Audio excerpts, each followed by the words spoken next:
Have you ever wondered how cells know when to divide? Because every second, millions of cells in your body are making that decision. And when it goes wrong, it can contribute to diseases like cancer.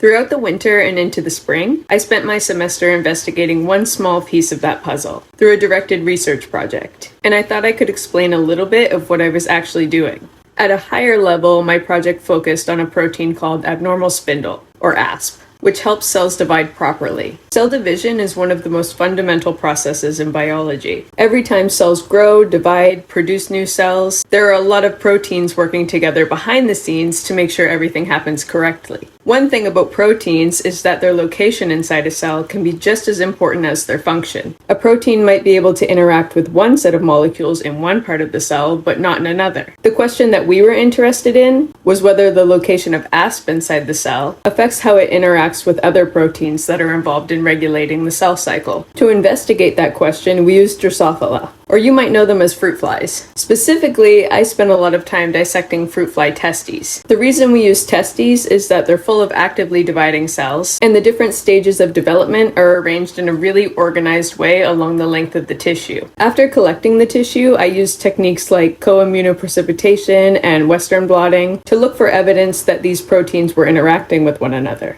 And then came the moment that every researcher waits for. I looked at my results, and I basically got nothing. Or at least nothing that clearly supported the interaction we were expecting to see. Just empty blots. Now that doesn't necessarily mean the interaction doesn't exist. It could mean the interaction is too weak to detect. It could mean it only happens during a very specific stage of the cell cycle. It could mean other regulatory factors are involved. Or it could simply mean that our original hypothesis wasn't correct. So I guess what I really learned from this project is something I've heard every scientist say some version of. Every experiment gives you information, even when it doesn't give you the answer you were hoping for.